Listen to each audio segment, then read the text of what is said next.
Olá, nós vamos, a partir deste momento, conhecer um pouco mais sobre o método experimental das ciências da natureza.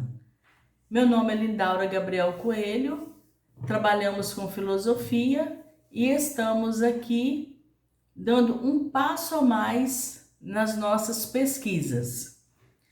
Gostaria de pedir que você compartilhasse conosco e que nos ajudasse dando um like e compartilhando os nossos vídeos.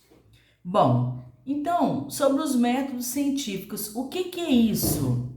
O método científico é um conjunto de etapas ou passos que um cientista segue em uma sequência lógica e organizada para estudar os fenômenos. As principais etapas do método científico, seguidas pela maioria dos cientistas do mundo, são a observação, a hipótese, a experiência, a lei e a teoria. Então, como que funciona as observações? Diante de algum sistema ou alguma situação que ocorre na natureza, o cientista é levado pela curiosidade e pela necessidade a buscar formas de entender o que leva aquilo a acontecer. Assim, a partir da observação, o que pode ser a olho nu ou com a civilização de instrumentos, como o microscópio, o cientista começa a formular questões. Por exemplo, observa-se que a maioria das folhas é verde. Então, a seguinte questão poderia ser levantada: por que as folhas são verdes? O olhar científico orienta-se por pressupostos que escapam ao leigo quando, por exemplo, observa uma lâmina ao microscópio e nota apenas cores e formas. Por fim, quando apenas os sentidos não bastam para a observação acurada, o cientista recorre a instrumentos que lhe ofereçam mais precisão e menos subjetividade. Por exemplo, a mais precisão e objetividade em medir a temperatura pelo termômetro do que pelo tato. Bem, então a observação ela é primordial para o cientista. Digamos que não é uma observação pela observação, mas é uma observação científica com observações que fundamentadas, não é algo aleatório. Isso nós precisamos, é importante dizer. Um outro item é a hipótese. Na tentativa de responder a questões ou a questões levantadas, o cientista passa a tentar dar uma possível resposta que explica o fenômeno observado.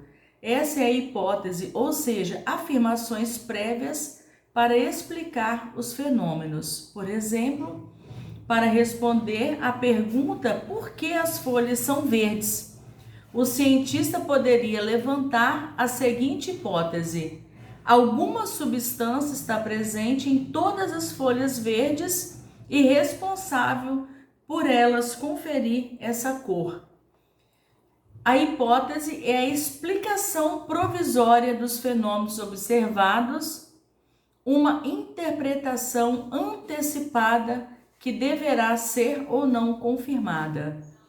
O cientista pode ser comparado ao artista que, inspirado, descobre uma nova maneira de expressar o fenômeno investigado.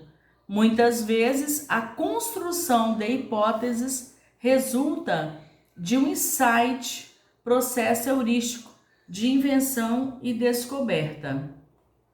Isaac Newton, por exemplo, disse a respeito dos movimentos dos corpos celestes que o levaram a conceber as leis básicas da mecânica.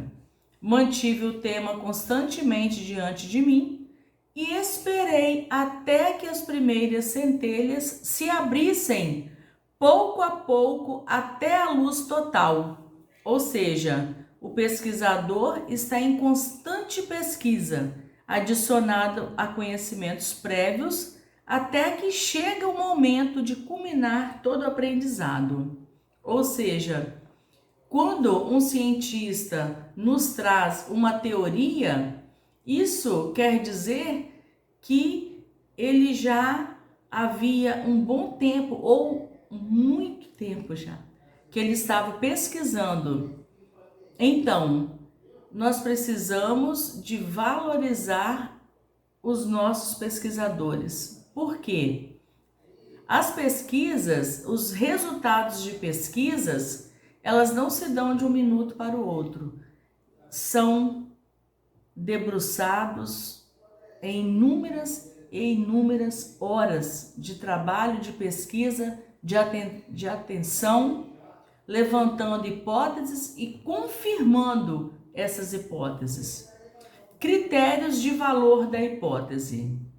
Número 1, relevância.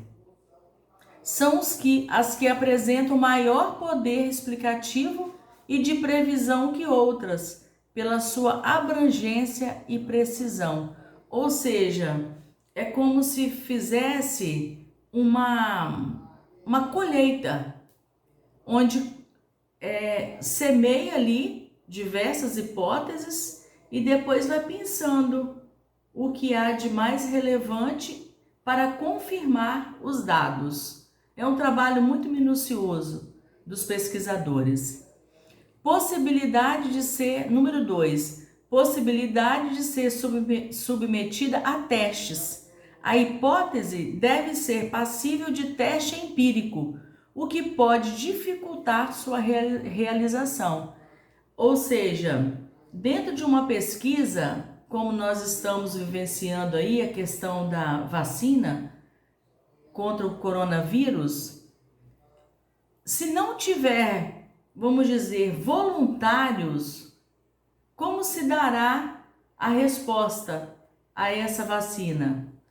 Ou seja, a pesquisa, ela precisa dessa possibilidade de ser submetida a testes. Se não houverem os corajosos, os desafiadores, aí a pesquisa ela não fica confirmada, podendo ser até suspensa. Número 3, compatibilidade com hipóteses já confirmadas. Uma característica da ciência é a abrangência de diversas hipóteses compatíveis entre si, compondo um todo coerente que exclui enunciados contraditórios.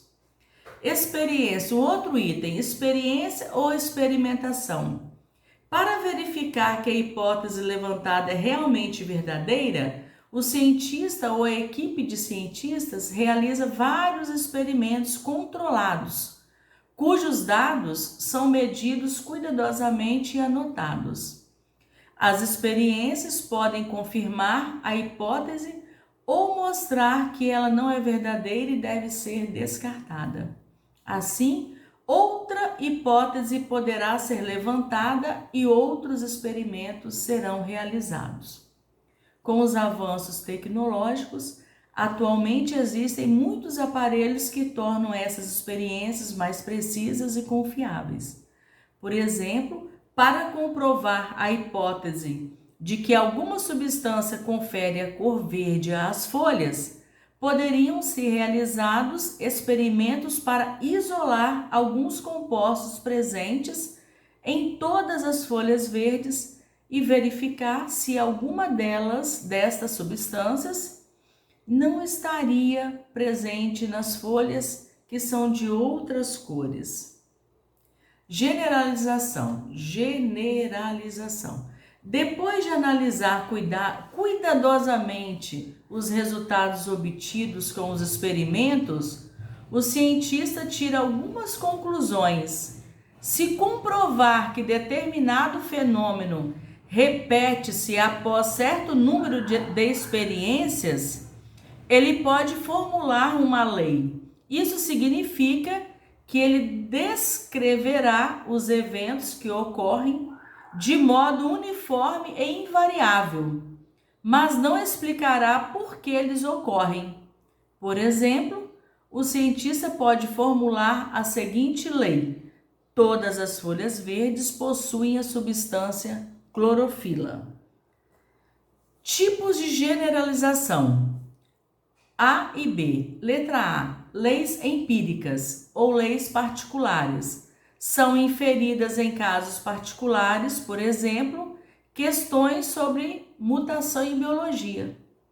Letra B. Leis teóricas ou leis propriamente ditas. São leis mais gerais e abrangentes que se caracterizam pelo caráter unificador e heurístico, sendo que este último consiste no poder de descoberta.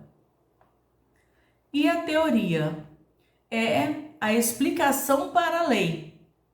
A teoria explica não só a questão levantada no início, mas também todas as que surgiram durante as experiências e até mesmo prevê possíveis situações relacionadas. Bom, portanto, a teoria não só unifica o saber adquirido, articulando leis isoladas, como também é fecunda ao possibilitar novas investigações. Então, o que nós gostaríamos de chamar a atenção é sobre a importância da ciência, a importância do cientista e a importância do pesquisador. Graças a estes que nós temos tantos avanços aí, inclusive na área da saúde. Quantas doenças já foram erradicadas graças a um trabalho minucioso dos nossos pesquisadores. Então é isso. Vamos continuar lendo, estudando, pesquisando e buscando conhecimento. Sendo assim, nós continuaremos crescendo enquanto pessoa humana e valorizando o trabalho do outro. Obrigada por ter nos assistido, nos acompanhado até aqui. Mais uma vez, se inscreva aí no nosso canal e compartilhe os nossos vídeos. Muito obrigada, eu agradeço grandemente.